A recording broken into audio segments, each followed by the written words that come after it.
It took more than 50 years to fully expose big tobacco for what it was doing to our health. Today, we're in a similar situation, only this time it's worse. Much worse. You know, throughout the history of civilization, the general public has routinely been conned and manipulated by political, religious, and business organizations who have profited mightily through false promises and deceit. And you'd be hard-pressed to find a better example of deliberate deception than the tobacco industry. In the early 50s, scientific studies began to show a direct link between smoking and lung cancer. Then in 1952, Reader's Digest, then the public's leading source of medical information, printed an article titled "Cancer by the Carton," which made such a powerful impression that cigarette sales actually plummeted for 2 years. Now, in response to this catastrophe, the CEOs of the major tobacco companies met secretly in New York City to discuss how they would counter the damage. From that meeting came the now classic Frank Statement, which was published in 1954 in 448 newspapers. Now, the statement, signed by all the top executives, said, "We accept an interest in people's health as a basic responsibility, paramount to every other consideration in our business. We always have and always will cooperate closely with those whose task it is to safeguard the public's health." But there's more. In 1974, the CEOs of every major tobacco company in America stood before Congress and, under oath, claimed that smoking did not cause lung cancer and nicotine was not addictive, despite countless studies, some by their own scientists, showing exactly the opposite.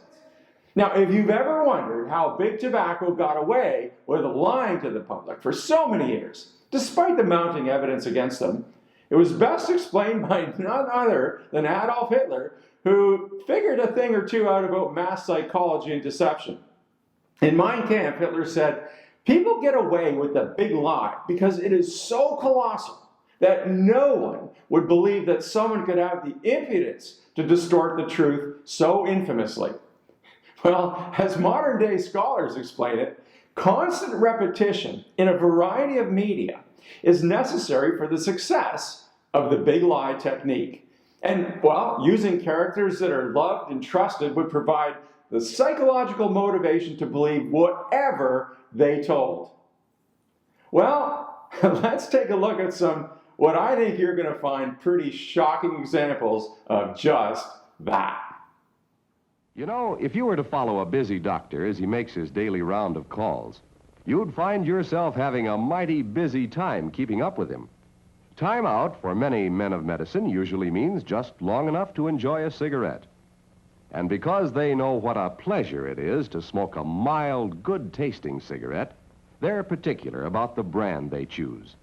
In a repeated national survey, doctors in all branches of medicine, doctors in all parts of the country were asked, "What cigarette do you smoke, doctor?" Once again, the brand named most was Camel. Yes, according to this repeated nationwide survey, more doctors smoke Camels than any other cigarette. Why not change to Camels for the next 30 days and see what a difference it makes in your smoking enjoyment? See how Camels agree with your throat. See how mild and good-tasting a cigarette can be.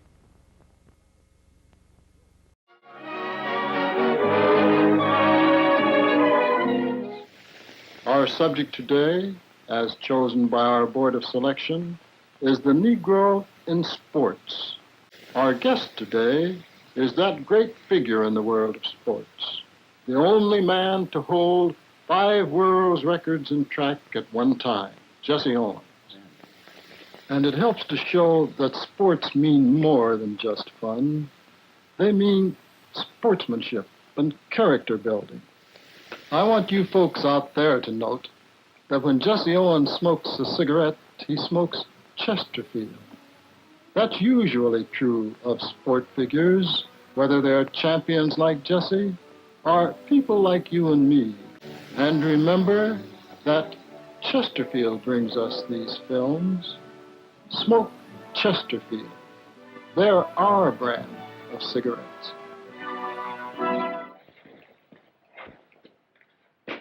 Well, you seem happy today. Well, why shouldn't I be? I have the two things that would make any man happy. A gorgeous wife, and I'm smoking a Kent. Which do you like the best? Now, there's a tough one. Let me see. For cooking and for dancing and kissing, you satisfy best.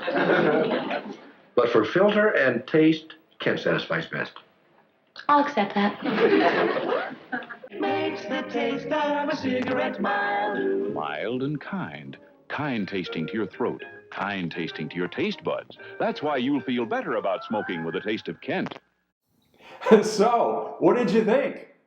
My guess is that you found those commercials to be rather shocking on so many levels. But that's the thing about conditioning. It can all seem so normal if we're exposed to it often enough. You know, back in the mid-60s, I think most people would have had a faint inkling that tobacco wasn't necessarily healthy, but then we ask ourselves, well, how bad could it really be? I mean, after all, everyone's smoking, it's endorsed by doctors, and the tobacco companies have scientific proof that it isn't harmful. And besides, if it really was as poisonous as the alarmists claim, surely government and health boards would step in and legislate against it. Well, there's only one problem with that line of thought. These big corporations have limitless resources, and they routinely fund political campaigns and politicians to ensure that opposing legislation is always pretty much effectively crushed. Today, however, we have a much bigger problem than tobacco, and it's affecting everyone on this planet, especially children. Like our former acceptance to tobacco, we have been so thoroughly conditioned to think of our modern diet as acceptable that we blindly fail to link our declining health and rising obesity rates with a nutrient-void, synthetically contrived non-food we're trying to live on. Now, obesity is caused by malnutrition. But instead of blaming our modern diet, we say overweight and obesity is the result of eating too much, moving too little. So what do? Well, we go on diets, we buy supplements, we accuse ourselves of being lazy, undisciplined, lacking in willpower. We point an accusing finger at our genetics, biology, psychology, sociology, endocrinology, and anything else you want to think of. But for some inexplicable reason, we fail to lay blame on the obvious cause, which is our high-calorie, nutrient-void garbage we're eating.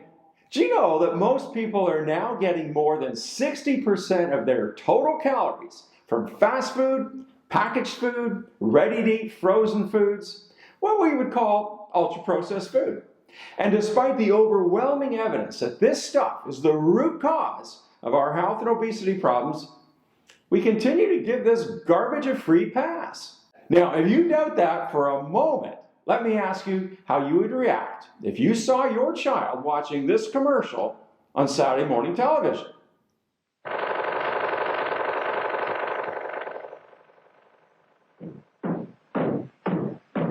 They sure work hard, don't they, Barney? Yeah?